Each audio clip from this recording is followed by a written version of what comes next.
So if you guys were unaware, the Game Developers Conference Video Game Awards were the other night, and guess what they used their circle jerk to do? Well, besides lament about all the video game industry layoffs, which are completely their fault, might I add, they thought it would be a good idea to compare it and protest Palestine. Welcome back to Words Paradise. I'm your host, Leon Idle, and coming from Game Developer, the website, gamedeveloper.com, so we all know what side they're gonna take. Last night's Game Developers Choice Awards showed a community burning to speak out. Amid a celebration of great games, developers pleaded for a ceasefire in Gaza and decried inhumane layoffs. It's a little strange to tie those both together, but you know what? It's not like these guys ever listened to Ricky Gervais anyway. So, if you do win an award tonight, don't use it as a platform to make a political speech, right? You're in no position to lecture the public about anything. You know nothing about the real world. Most of you spent less time in school than Greta Thunberg. So, if you win, right,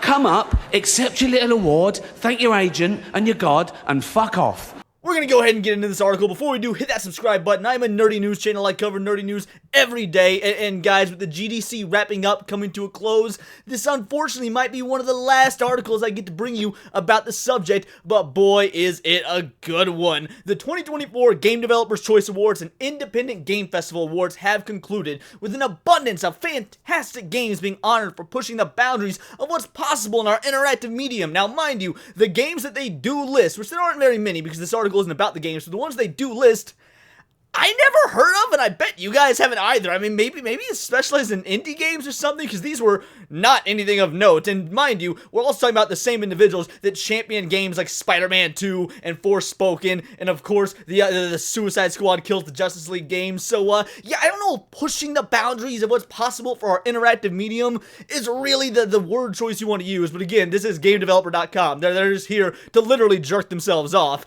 The power of play was not the only force on display last night.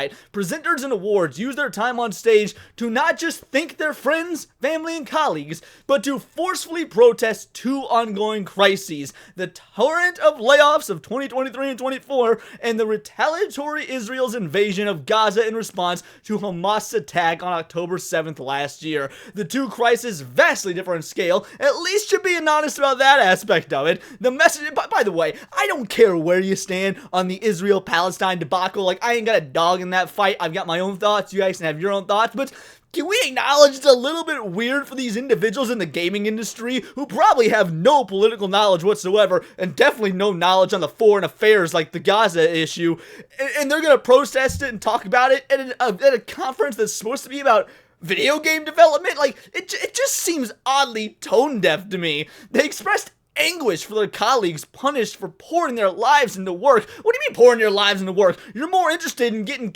trying to cancel individuals for being right-wing trolls and trying to shove your agenda into video games than you are actually pouring your lives into work. If you poured your lives into your work, maybe people would be buying the games. Maybe they wouldn't be coming out buggy, glitchy messes on day one. Maybe you wouldn't be having all these layoffs because the industry would actually be succeeding. So yeah, I don't want to hear this pouring lives into your work thing, because if that was happening and you were doing it successfully in a way that appeased the customer, the layoffs wouldn't be happening. Tremendous sorrow for the tens of thousands dead halfway across the world, and many more sick, dying, and forced into famine, and anger at the small groups of powerful people punishing ordinary people for personal gain.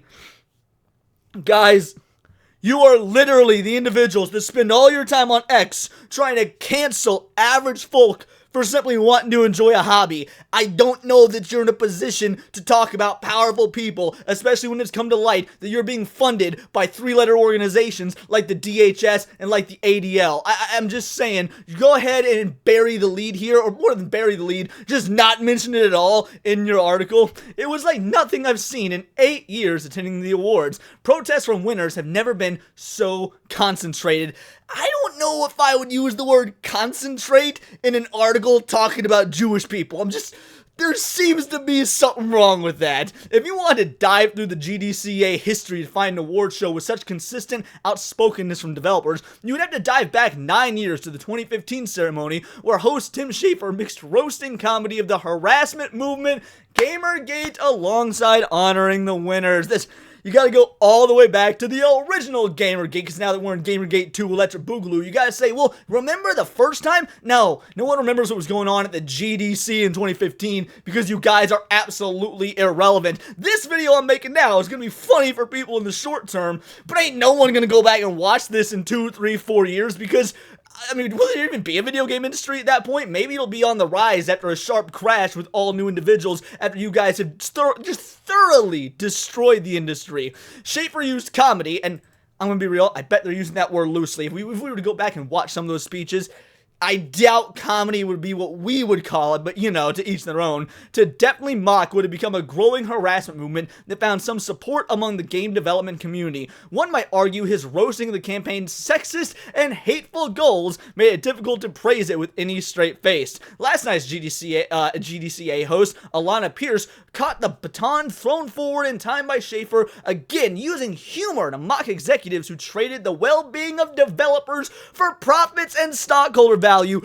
You mean the people that treated it like a business? The people that saw 18,000 people worth of bloat because the industry is at an all-time low right now, or if not all-time, at least the lowest it's been since the 1980s? What do you mean, their well-being? Sorry, you don't get to just exist in this fantasy unicorn world and have all your needs met and taken care of when you're not producing something of actual value both to the customers and to the companies that are trying to provide a product to those customers. But again, I wouldn't understand individuals like this to understand capitalism. These are the same type of folk that advocate for full-on communism and socialism as if they've never taken a damn history and/or economics course in their life. Line must go up, she quipped to cheers from the crowd.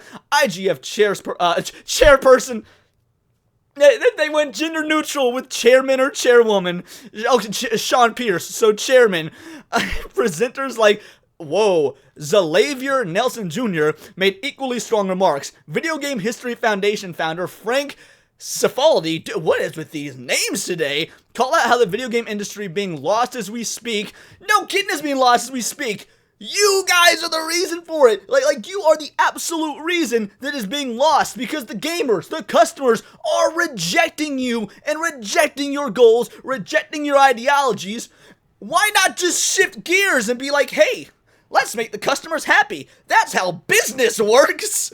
And many game developers have been terminated without even being credited on the games they work on. Okay, to be fair, not being credited on the games you work on, probably actually a blessing in the long run. Nobody wants their name attached to the slot that's been coming out in the last 5 years. Award winners like the team at Larian Studios also made their own remarks, slamming the game industry for being so callous with its people. Lost jobs, however, compare nothing to lost lives, and it was here that on all the stage made heartfelt pleas for peace. I'm gonna go out on a limb and just take a wild guess that they don't actually care about what's going on in Palestine or Gaza. They're just virtue signaling because it'll make them look like good people to their inner circle. It's like, again, I don't know. There could be a lot of these developers that got family in this area. I doubt it, because everyone's here in America as refugees or asylum seekers, but you never know. Pierce made sure to grant time in her remarks. Oh wait, Pierce is a female? Sean Pierce is a female? Oh, okay, you know what? I bet Sean Pierce is a female. I'll have to fact check that later. Pierce made sure to grant time in her remarks to the horrific tragedy unfolding in Gaza, with a sharp jab at game studios who spoke out in support of abortion access but have been silent about grinding. What?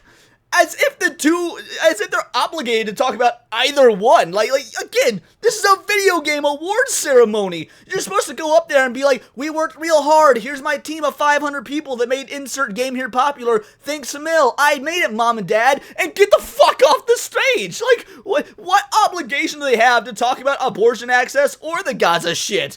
But the credit goes to IGF award winners like Vinba, developer of Vizai. Yeah, here's one of the games. I've never even heard of Vinba, Vizai Games, or Anthology of a Killer, the Rhythm Doctor. Again, has any of you guys heard of any of these three games? They're nothing. Why are you bringing these up as if they're anything of note, of anything importance? 7th Beat Games for making loud and pronounced calls for peace in a free Palestine. We know what side they're on. I mean, that's all I got to say there. The calls grew more muted as the night moved forward from one ceremony into the next, but the energy didn't dissipate when introducing Ambassador Award winner Fawzi Mesmar, presenters Osama Dura. Okay, I can't understand why someone named Osama might have a dog in this fight, and Rami Ismaili, which is very close to Israeli, so you might want to change your name if you're going to be on the whole Free Palestine movement. Sported pins calling attention to the crisis facing the Palestinian people. Doria's watermelon panda and matching outfit were a more subtle but poetic reference. Ooh, a watermelon. I hope you weren't black. That's also not going to be a good look for your folks. They directly addressed the dehumanization that Middle Eastern people have faced in video game development. What the fuck? The dehumanization that Middle Eastern people have faced in video game development? Look, I get it. You want to claim there's all this harassment and sexism and misogyny on the internet and on X, but I've never once, not once, heard someone be like, oh, that Hussein fella helped work on Resident Evil, therefore I ain't buying a Resident Evil game from Crapcom no more. Like, where the fuck are you finding dehumanization of Middle Eastern people in video game development? Most people don't know anyone that's not American or Japanese in video game development, and now starting to the South Koreans, because let's be real, the Americans and the Japanese are the only ones that have been legit players in the video game industry for what, like 40 years?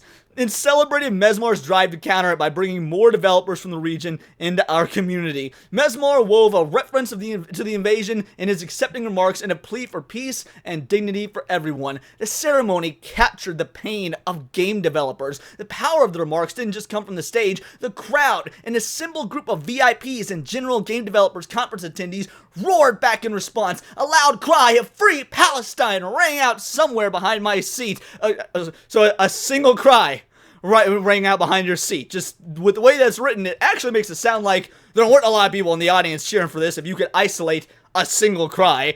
I never felt anything like it. Since Schaefer's speech, many developers have taken to the stage with forceful statements of protest, ranging from anger about former President Trump's plans for a southern border wall to critical comments about the price and accessibility of attending the Game Developers Conference. We're here and we're agreeing with you, but by God, we're upset with the ticket prices. And also bringing up Trump, the dude that, that was 8 years ago at this point. My God, do you guys focus on anything else? Clearly not making quality products, because again, you're lamenting the loss of your industry that you brought upon yourselves, but I digress. With such comments would stand out for being individual moments within the greater show. Last night's drumbeat of protests and pleas were unprecedented, even among the slate of high-profile award shows this season. There's no such thing as a high-profile award show. They're all just entertainment circle jerks, and every real gamer is convinced that the award shows are political and don't matter. Where was Hogwarts Legacy, the highest selling game of 2023's award nominations? Just asking. The humanity of the game development community was on full display, both after suffering at the hands of layoffs, seeing their peers' lives tossed into peril, and watching in distant horror as an invading army grinds through the civilian population of an isolated peninsula. The Game Awards made no mention of these events, again, as if the Game Awards have any obligation to mention these events. Winners and hosts, god damn it, these guys just made me defend the Game Awards. Winners and hosts at DICE Awards addressed the brutal layoffs, but nothing compared to the mood in Moscon Center's West Hall last night. If you wanted a true embodiment of what game developers across the world are feeling, it was all laid out there on the stage. Well, if you want a true embodiment of what gamers, the paying customers, the actual fans are feeling, it is... Nobody gives a shit. We don't care about your award ceremony, circle jerk. We want you all gone, exiled, a mass exodus of these game developers so that maybe people can come in, take your jobs, and make games we actually want. We see Kotaku restructuring because this woke mind virus is actually falling apart in real time. And we see Kotaku journalists spurting out about it on X. And Kotaku themselves, Geo Media, pretty silent. I gotta say, that's the most telling. When even Kotaku, the shill of all shills, is silent, and we've got your GameDeveloper.com, is the one reporting this. That is the death cry, and you love to see it. You could tell there's so much passion written in this article as if people actually give a fuck. It is quite astonishing. But those are just my opinions. I want to know yours in the comments down below, or let me know on X, where you can find me at Bolt the Word. And please do subscribe. I'm a nerdy news channel. I cover nerdy news every day. Not always about video games, but again, that is the hot topic right now, and we are seeing the industry crumble before our very eyes. It is liberating. So yes, hit that subscribe button. Check me out on Instagram at wordsofparadise_Leon and become a member for $4.99 a month. You can join the Discord, recommend me videos to react to on live streams, choose the articles I cover in these videos. Also use discount code VITALIDLE. Pick yourself up some merch, a shirt or a mug. I'd love to see you repping it on X. And remember, it's all here in the nerdosphere. This has been Words of Paradise.